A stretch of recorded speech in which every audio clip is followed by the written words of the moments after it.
Hello and welcome to Perspectives, where we take a deep dive into the issues of the day as usual, and where we take a look at people's opinion on such issues. I am Ruth Osime.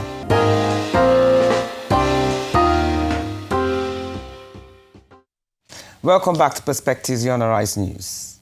Across Nigeria, domestic air travel is under unprecedented strain.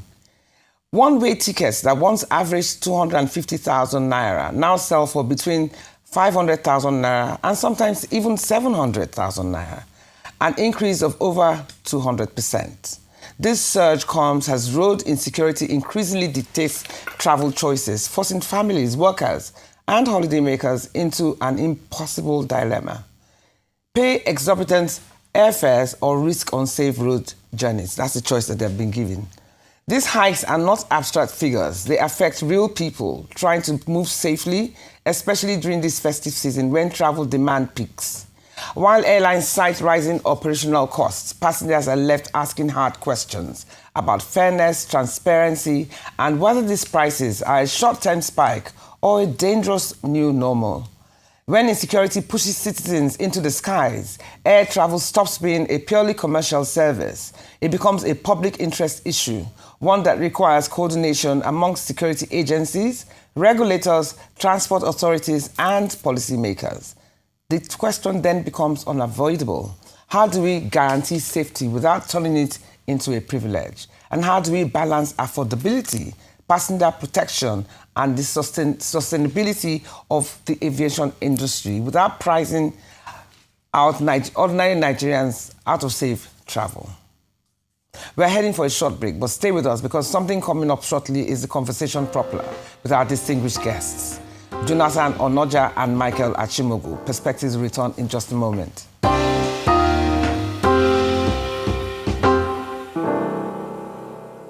Now to my two guests, starting from Dr. Jonathan Onaja Isaac, who is Managing Director of J-Track Consult, a security analyst and public intellectual with expertise in cybersecurity, physical security, and incident response, as well as Michael Achimugu, Director of Public Affairs and Consumer Protection at Nigerian Civil Aviation Authority, NCAA. So many thanks, gentlemen, for joining me here on Perspectives this morning. Well, in response to the spiking and critically unsustainable airfares, the complaints have been piling up thick and fast. Let's take a moment and listen. We'll be right back. This is wickedness and exploitation at its highest form. This is greed. I am calling on the Senate. I am calling on the Minister of Aviation. I'm calling on the federal government. They should please look into these airlines. Why are we not even speaking up? Every December, we keep facing this. We keep swallowing this. How can a 1 hour flight be 500,000 naira? I have a friend of mine that booked his ticket for the 23rd of December and he paid 840,000 naira. We are Nigerians. We have the hustle mentality and the hustle spirit. Does not mean we should swallow and shove down every rubbish being given to us. Enough is enough. This is wickedness and exploitation. These people are not being sensitive to the situation. There is a whole lot of insecurity, kidnapping on the road, and I'm sure everybody is trying to buy tickets to travel to avoid being kidnapped. Yet these airlines are not helping issue. They are not helping. They are just being greedy. These people use Jet A1 fuel. This fuel did not increase in price nor demand. Yet these flight fares are skyrocketing. The flight fares are so exorbitant. How can an average Nigerian afford this kind of flight fare? Tell me. I'm a flight attendant. I can decide to wear my uniform and my ID card and fly for free. But I will not shut my mouth nor keep my eyes closed on this because I have that privilege. Why are we not speaking up? Why are we not talking? Why is the Twitter not blowing up? Why are we not tagging these people? If you can tag these people, if you can repost this video, if you can send it to any authority, please send it. Coming back ticket in January is over 740,000 naira. Why are we doing this to each other? Why do we always like to exploit each other as Nigerians? Why can't we show love? Why can't we be so considerate to the insecurity around? These people are indirectly sending us out there to be kidnapped. Okay, you heard that very feisty complaint. So can we start with Michael? I want to talk about this. I want to ask Michael. Good to see you. Can you hear me, Mr. Michael? I can hear you. Good morning. So I want to start with you, Michael. What is your take on this exorbitant prices that are being charged for airfares? What can be done, and why is it as high as 200 to 300%? Passengers being taken unfair advantage of because of the security on the roads? Can you hear me, Michael? I wouldn't say that, because I can hear you. I wouldn't say it's because of insecurity on the roads, because bus fares to certain parts of the country have also increased, exponentially during the period of the Yuletide as well. So it's not a lack of choice or options for passengers. In Nigeria, airfares are deregulated. They are not part of the industry where the regulator, has a say in anything. What the airlines do every year is file their fares for the year, with the authority, get approvals for those fares, and then, subject to market forces, and these prices may vary.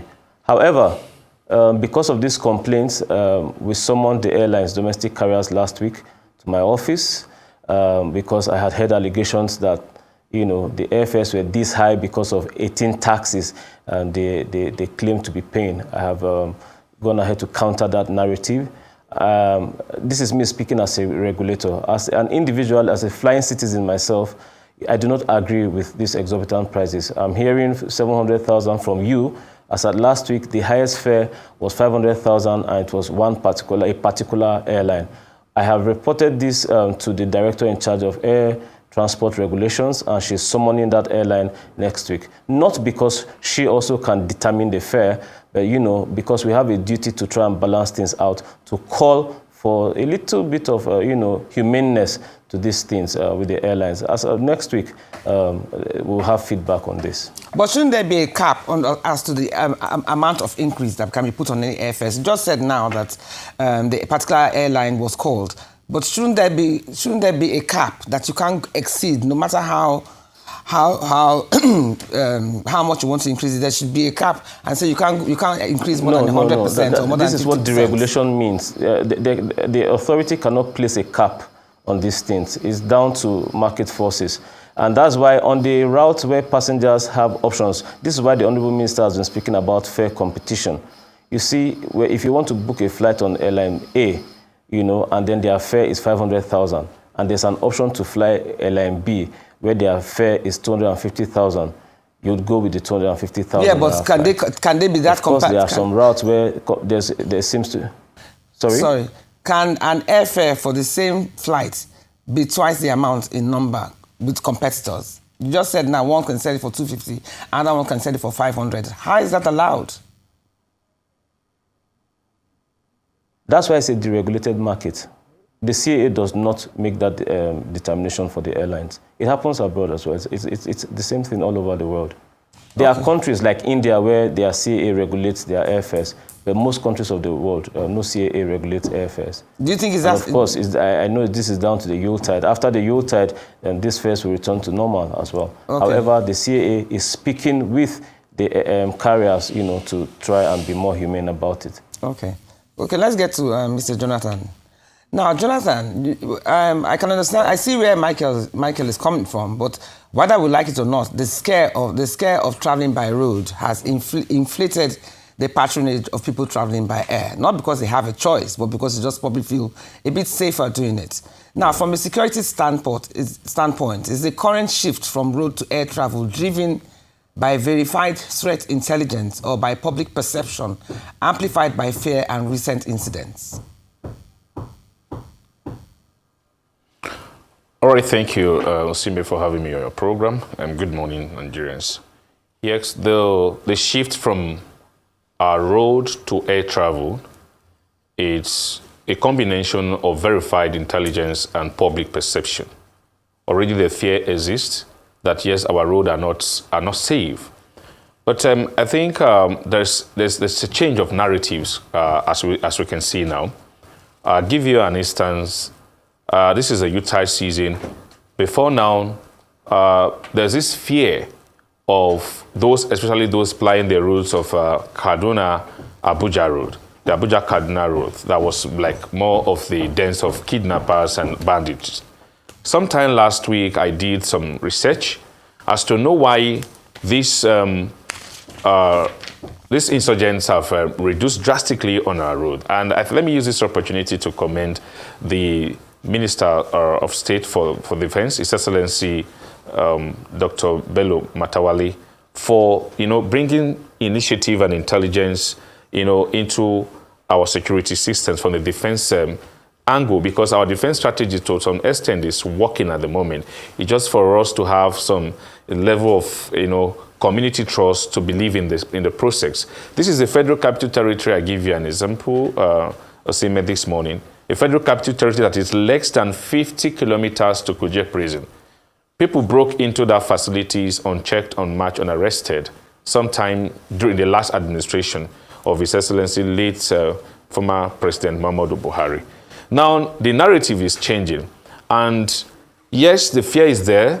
The organized groups will always want to target the vulnerable corridors of our roads, especially in the northeast and most times also in the north central. But the north central now is not as it used to be, because like I just mentioned, the initiative of the Minister of Defense for State, like he completely said that, look, we must bring safety to our roads, and we must ensure that our road users, Nigerians, must be safe while plying this route, including Niger State, Kaduna State, down to Kano. And most of it is working in Kogi State, while we are having issues of insurgents and then banditry and kidnapping in Benue and places like in Plateau, is because of the border communities they have. In Benue, having communities with Ebonyi State, and same thing with Plateau, with other border communities. This is why these issues continue to persist in those areas. But I can assure you now that our road is a bit safer compared to what we used to have in the last administration, if I have to say. In the last 3, 4 years, we cannot ply Kaduna-Abuja road. We cannot even go to Kano. When you are sending someone on errand or your staff to maybe from Abuja, where I reside, from to Kaduna, it's more of, it's like sending him on a mission that you don't even know whether he or she is going to return. So I think the fear has gripped Nigerians, and this is one of the reasons why the airlines are also taking advantage, because, when there is demands, inflations, of course, occur. So they have seen that, yes, this is a Utah season, and Nigerians understanding that there's fear that the organized groups are going to be attacking, our vulnerable roads, is the reason why they hike this air ticket. But I want to, away from that. No, again, but can I just, before you go away sorry, Mr. Jonathan, before you go away from that, you just said that the roads are a bit safer. Did you just say that? With the amount of kidnappings that we've been hearing? I did mention. Because for the last 3-4-5 months, we've not had anything kidnapping along Abuja-Kaduna road. No, but there have been very high rates of kidnaps in this last couple of months. So how do you say, when you say safer, how do you mean? Because if there wasn't a fear of the reports that we're getting, people will not be traveling by air, they will travel by roads. So for you to say that it's a bit safer now, I find that a bit I said, jarring, because we keep getting constant reports of kidnaps happening today, even as we speak. So how much safer is it? The data are available, and these data are to the public for them to check.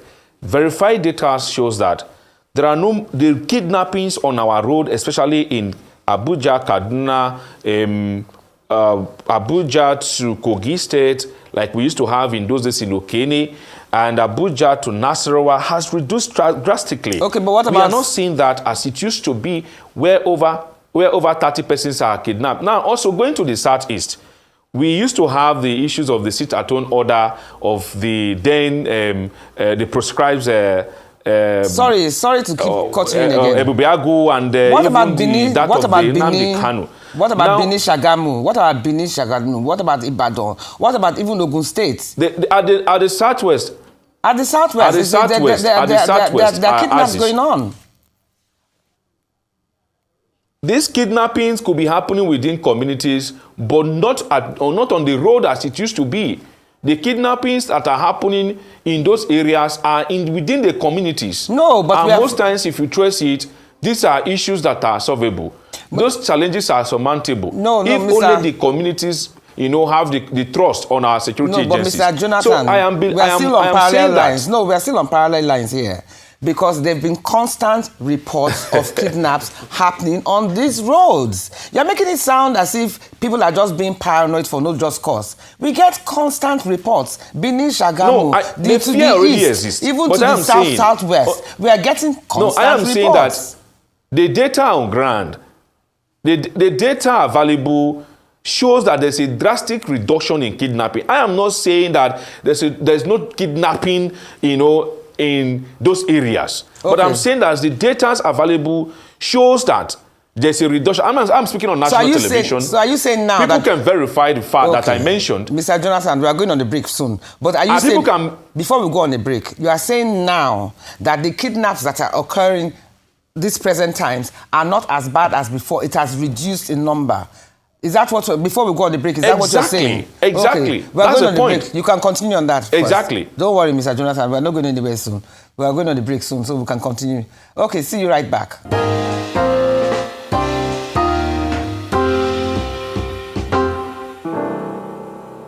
Okay, welcome back to Perspectives. Can we have Mr. Jonathan back on air, please? Now, Mr. Jonathan. Okay, first and foremost, before we even start, let me continue with another video that I have in store. Nigerian celebrities are also lending their platforms and voices to the groundswell of public complaints against the barefaced exploitation of the flying public by airlines operating in the country. So let's take a listen to the next clip and we'll be right back. I've been airport a day like this, and maybe why they won't answer, Oga, Mr. Festus, our aviation minister, why won't answer you? Because I see the video where you do where they say, not be you be governor and not be you be owner of flight. Bros, we're not the same you be governor. We not say not be the president or not be the governor or not be the DC. Or got ticket to go up. We got the fear to talk. For our own country, how would they fly from Lagos to Benin or Lagos to Warrior? Would they pay 400,000, 500,000 for ticket? How many minutes from Lagos to Benin? I know how much I buy today. What about that people? Come, when make us believe. These airline people now they won't make us believe. Like say, when I join, they work with these bandits and all these kidnappers. I don't understand. Why are we paying 400 and something thousand, close to 500,000 from Lagos to Benin?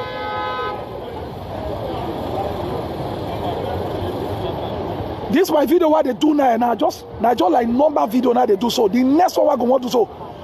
If I know Papa.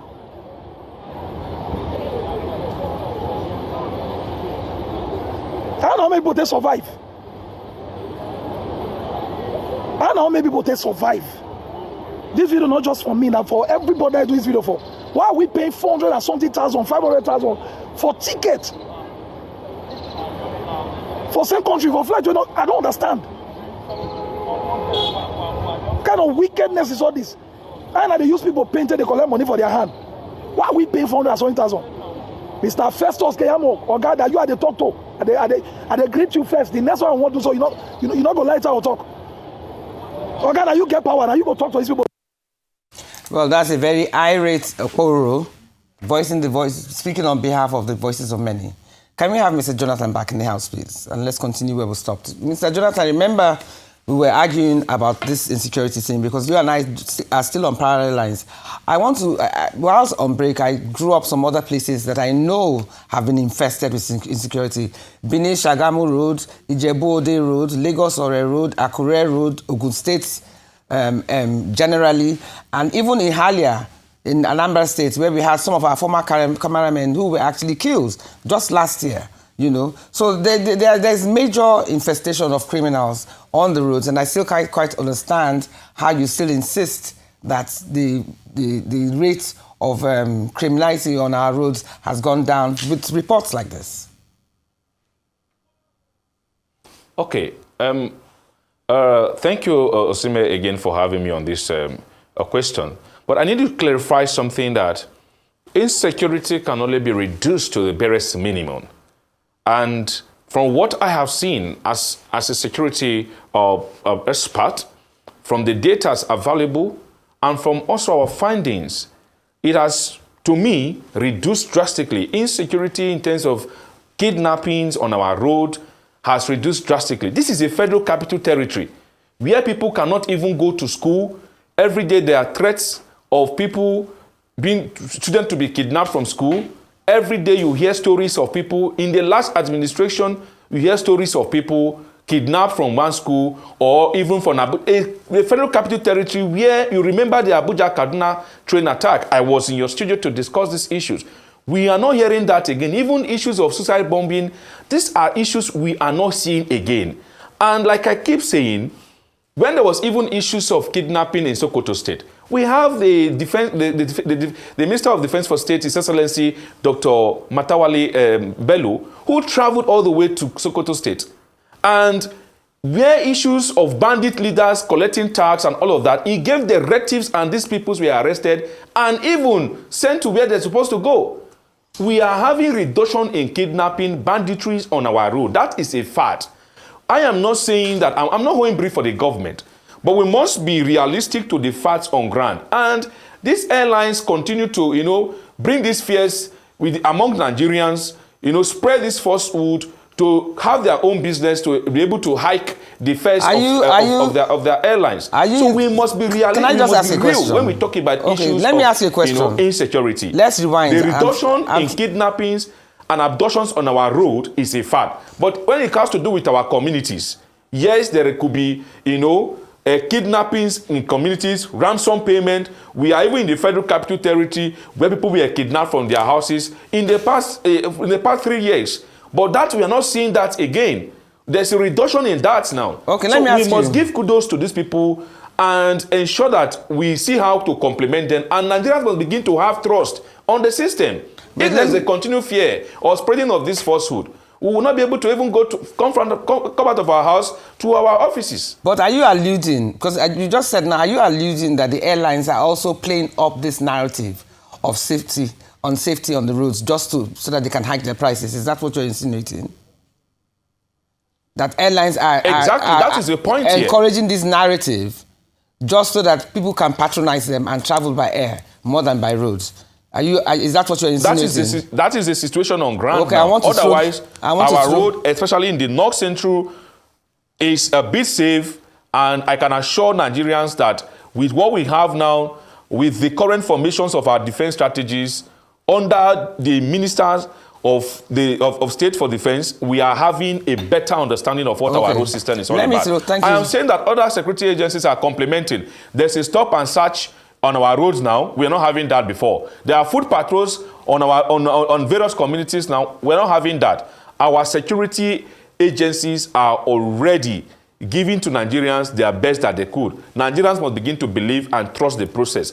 And if there's no trust, there will not be an effective community policing. Until there's a trust, we cannot exchange intelligence and then give real-time intelligence to see how there will be intervention. There must be trust. Nigerians must begin to believe the processes. Nigerians must understand that, yes, somebody is paying the sacrifices.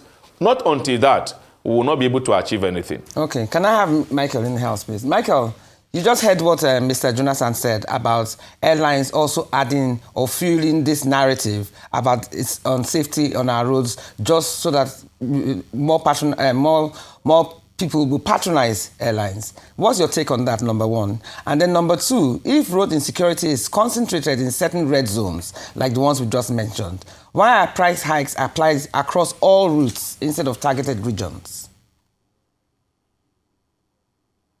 Thank you, Osime. The length of the argument between you and Dr. Onaja only affirms one thing that I have been saying. These airfares have nothing to do with insecurity. It is simply down to market forces, the dynamics of demand and supply, and in the spirit of the Yuletide. Because again, whether you are right or he is right, bus fares on the roads are also exorbitantly high right now. whether both of you are right or wrong, the price of food items are exorbitantly high. Let me tell you something. One of my mutuals on X, Twitter, who owns a chain of Airbnbs in Lagos, is one of the loudest advocates against the airfares. But guess what?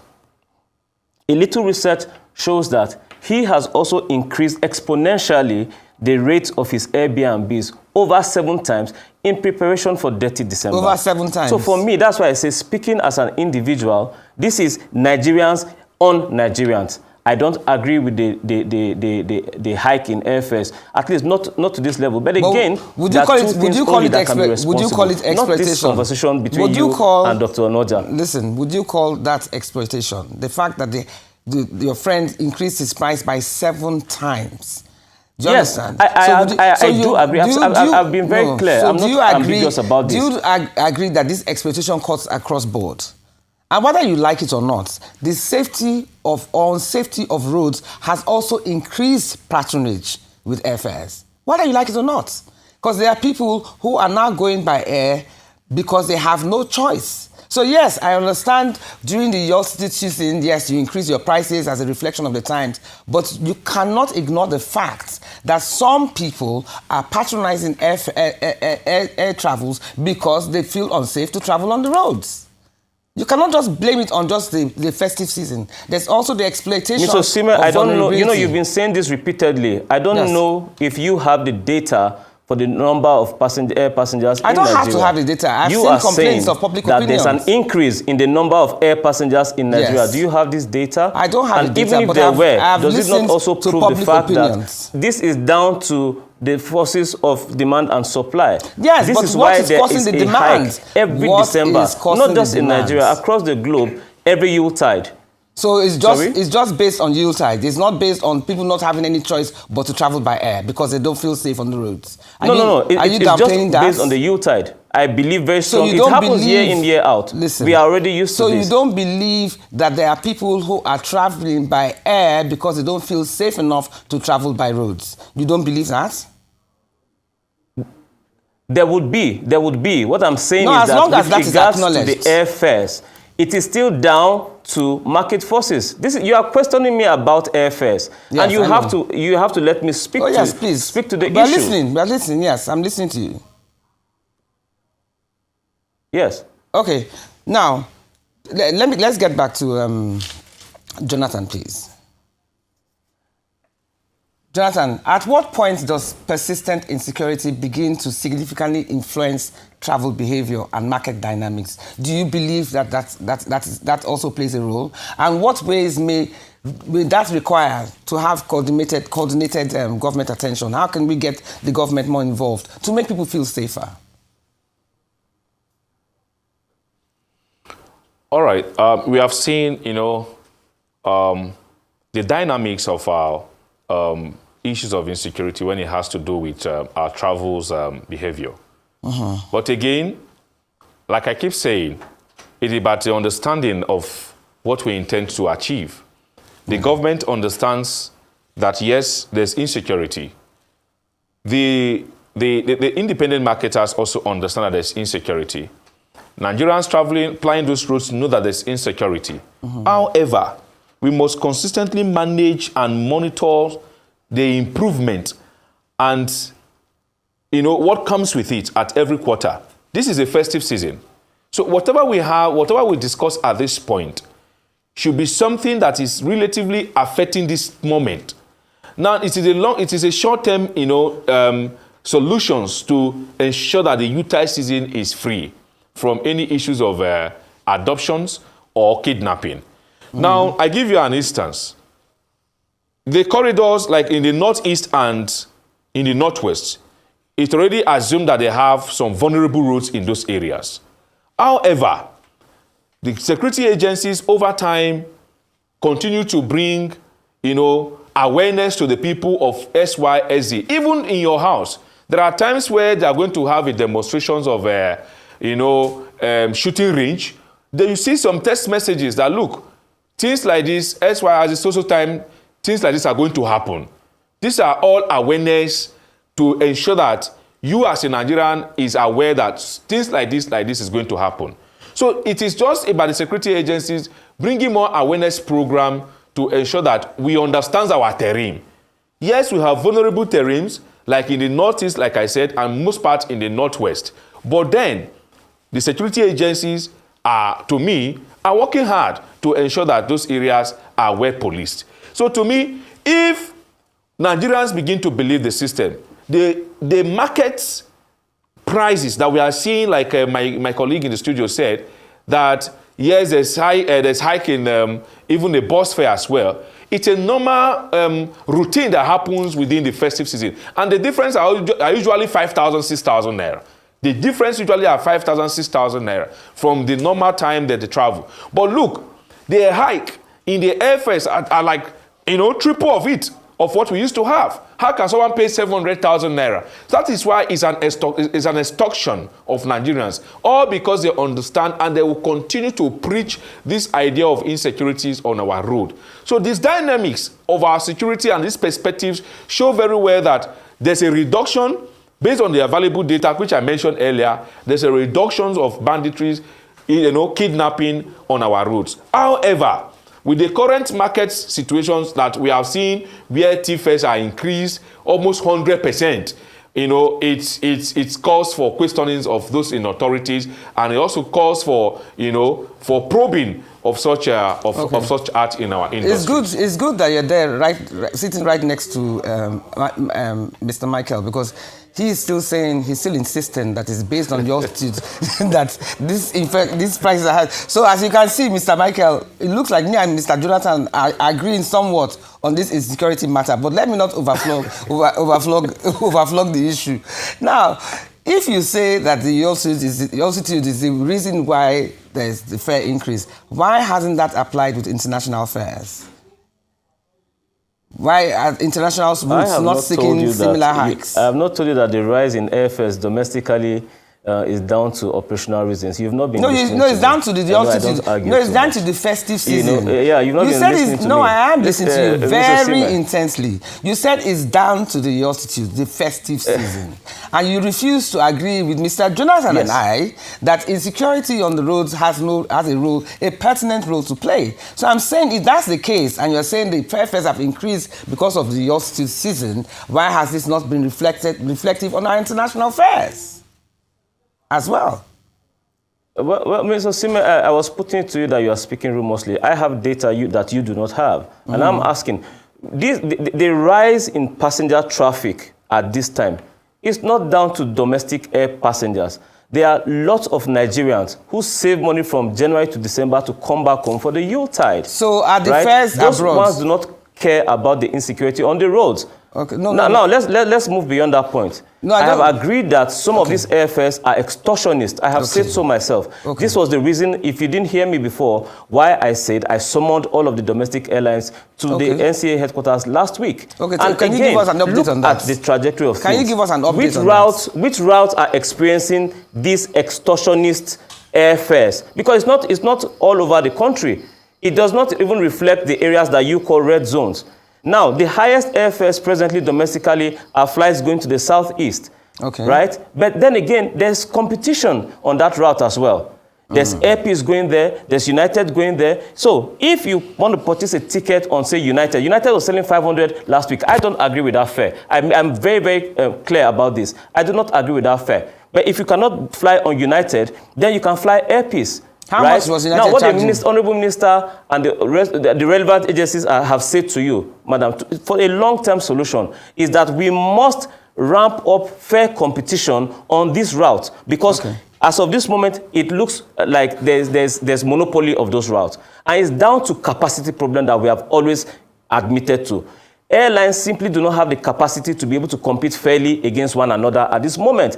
An airline that has only 3 aircraft flying multiple routes that they still can't even service properly yet, cannot take on new routes. This is why the Honourable Minister has ensured that Nigeria signed the CTC practice direction and also IDERA. Now we have more dry lease aircraft coming into the country, and I have given the assurance, so has he, that from 2026, this situation is going to be drastically improved.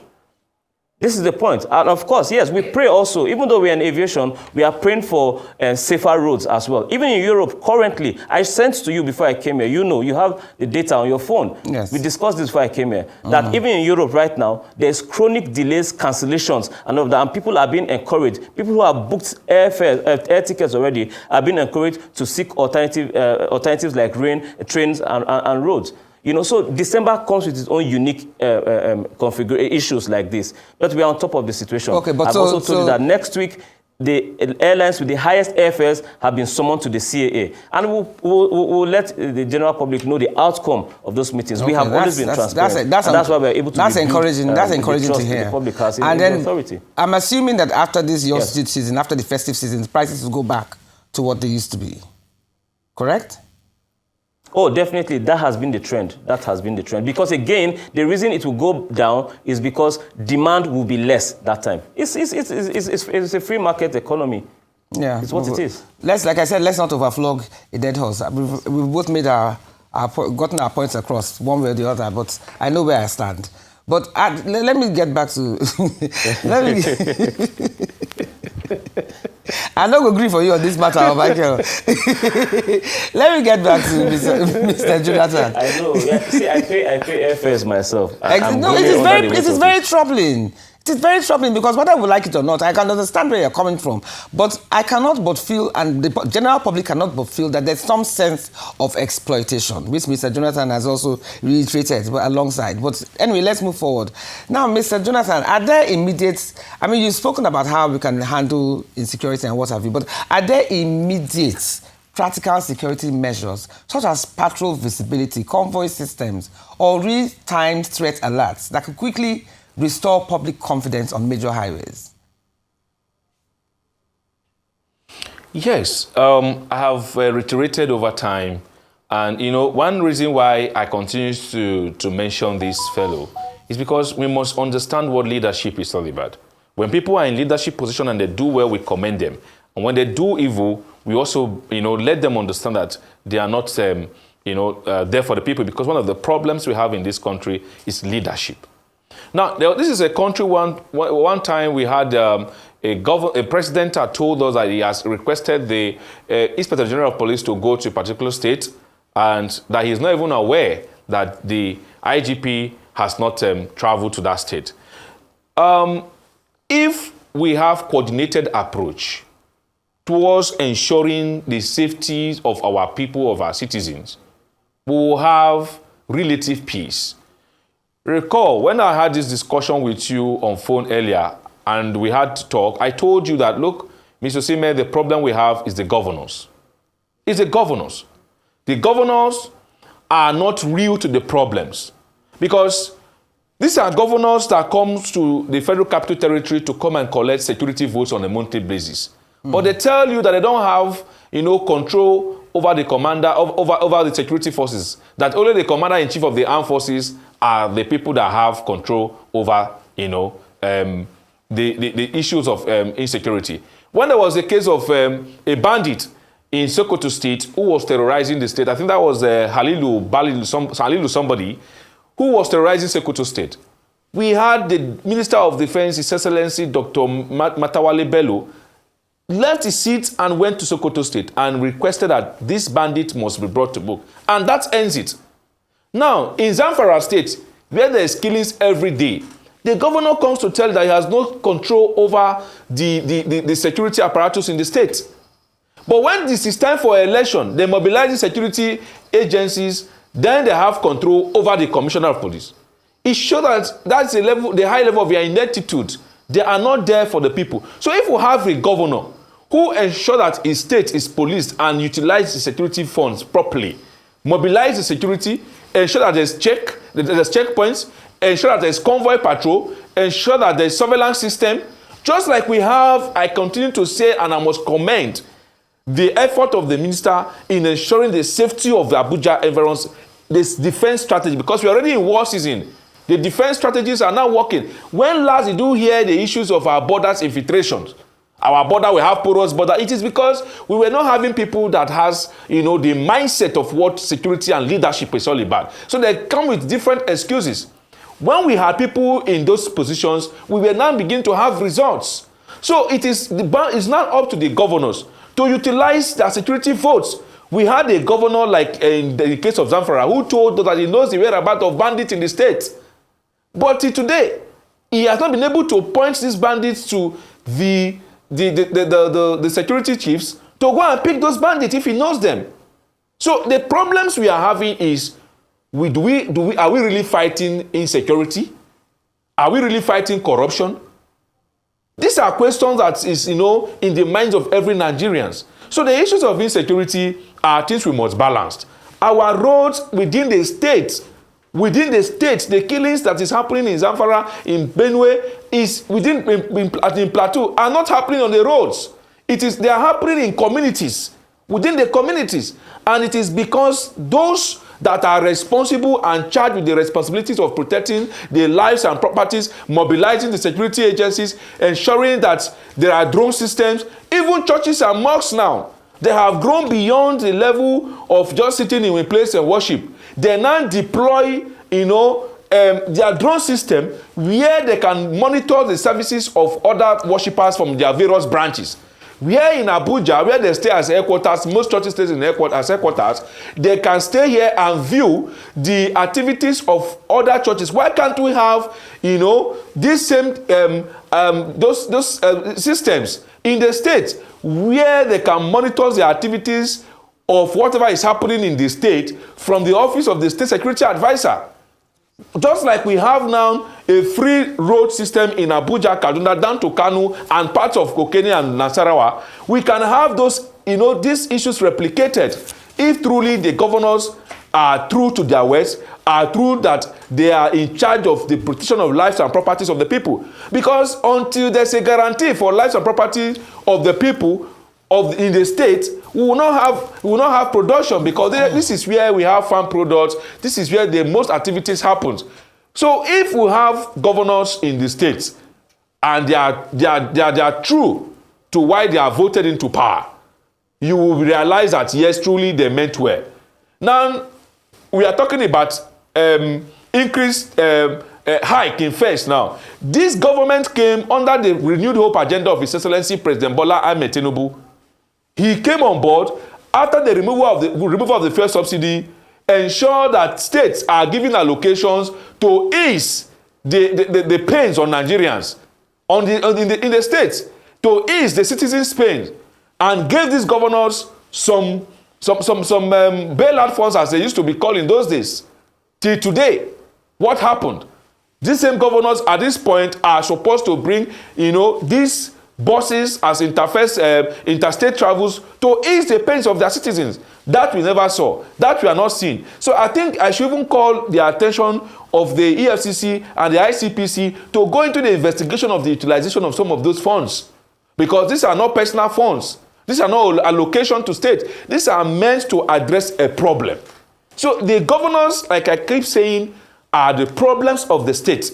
And if these governors are not taking responsibilities for their failure, then we will not have, anything called security in the state. Because once the Minister of State for Defense lives here and goes to, for example, goes to Benue State to solve the problem and he returns, the governor will still go back to normal. We have a situation where all the president and even the service chiefs all went to Benue State after the Yelwata killings. What has changed? What has the governor done to improve the lives of the peoples of the state? The people are still in IDPs in that state.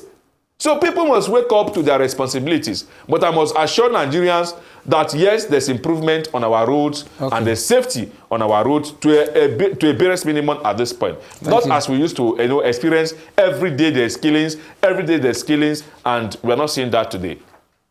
I wouldn't say we're not seeing that today. We're still seeing it. It's just that we differ on the space of it.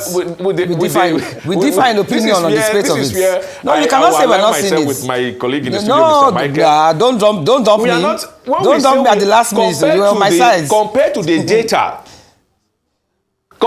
data, Mr. Sosibe, look, let me tell you something. On Abuja Kaduna Road alone, in the past administration, before His Excellency, the Minister of State for Defense, came on board and deployed intelligence systems and all of that to man that road down to Kaduna and Kanu. There were killings every day. Almost every day they were kidnapping, they are killings. I know people who were killed on that road.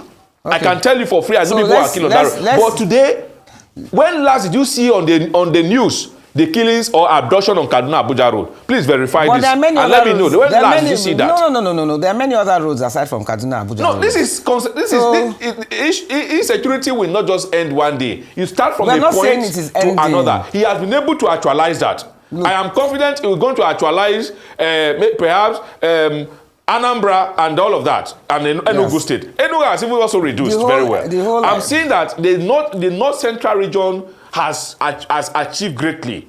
Are you understanding me? Okay. And the Southeast and the Northeast and the Northwest as well, there's some improvement, except for some governors who are complicit in nature. Okay. And that is like the case of Zamfara State, who are coming to cry that they know the whereabouts of bandits, but they don't know how to bring them, to point them to the security agencies, and they continue to collect security votes. At the end of the day, that is a problem. So until we have people that are true to governance, that are not failing from the realities of governance, we will have, sustainability. Okay, Mr. Jonathan. The problem is how to sustain the temple. There's a template now. The problem is how to erode danger on the road completely. So where we are not balanced, we may not be able to actualize. No. Listen, I know that, but what I'm saying is that as long as the public narrative on our road, there's a relative peace on our road, and we are actually advancing towards actualizing. I won't use the word relative peace, because the truth of the matter is that the public still feel threatened. They are still afraid. The narrative out there is that the roads traveling out of Lagos are dangerous. Because of their past experience. Okay, I don't want to beat around the bush. Let me ask Michael. Now, Michael, how furthermore can the NCAA distinguish between legitimate market-driven adjustments and pricing practices that might make them win public trust? What more can we do? What more can you do to change that narrative? I didn't get that. I said, what else can NCAA do to make sure that these market-driven adjustments and pricing practices are open to the public and make them earn their trust more in the fact that you have the customer's best interest at heart? What can you do to gain our trust? Again, more? This issue of the issue. I don't know what aspect of trust is lacking anymore. With the CAA, in the history of civil aviation in Nigeria, the Consumer Protection Department of the CAA has achieved in the last 2 years the highest volume of passenger ticket refunds, the highest volume of compensations, the highest volume of hotel accommodation. And again, for the first time in the history of civil aviation in Nigeria, airlines are being sanctioned for consumer protection-related infractions. Okay. I can beat my chest at the risk of sounding immodest. We are the only agency who would call Nigerian complainants anywhere they are in the world and stay online on the phone with them all through the night until they are safely returned home. We also have the best engagement on social media. We have given a listening ear to Nigerian passengers. They now know that their voices will be heard. 2.5 years ago, it was not like this. And so there's steady growth in the protection, as far as consumer protection in aviation is concerned, right? Again, I have told you that we have summoned the airlines, and again, on a personal note, and I've suggested this to my bosses, that we need to review the regulations. The NCAA needs more power, especially in regards to airfares, for instance. But Nigeria needs to decide if we actually want a deregulated economy or we want, government subsidy for airfares, right? We need to make these decisions because other people cannot be down to operating their businesses down to market forces. And then we think that a deregulated industry is going to act differently. At some point, does it look exorbitant? Does it look like there's exploitation? Yes, it does. But this is why also we are creating other layers of protection for consumers. Next year, there'll be more aircraft in Nigeria. There'll be more competition along this route. Passengers also need to know that they can actually also call out these airlines, especially the axis in Nigeria where these airfares are most exorbitantly high. We have the right to call them out as well. Thank you so much. But on our part, we are doing everything that we can. What happens going forward will be down to the outcome of the meeting between my DGCA, Captain Chris Najomo, the Director Air Transport Regulations, and the airlines next week. Okay, thank you so much, Mr. Michael. And I look forward to positive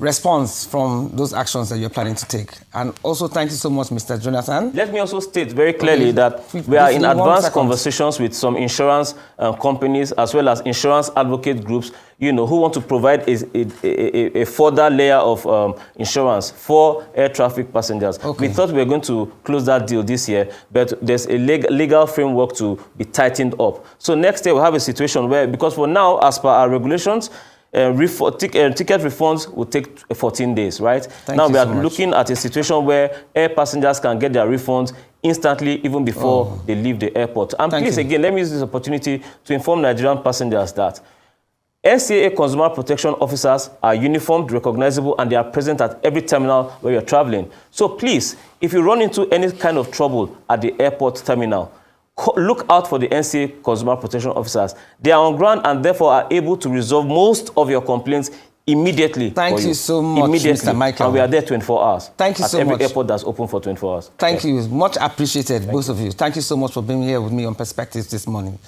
I had a very interesting conversation. Thank you so much for being here. So until road safety is restored, pressure on air travel will persist. But until pricing is fair and transparent, public trust will continue to erode. The challenge, therefore, is not choosing between safety and affordability, but designing a system where Nigerians do not have to do so. And as Mr. Michael has promised us, we are looking forward to greater tomorrows concerning the airspace. That's all we have time for today. You've been watching Perspectives here on Arise News with me, Ruth Osime. Do have a great time this week. And please always remember the reason for this season. Goodbye.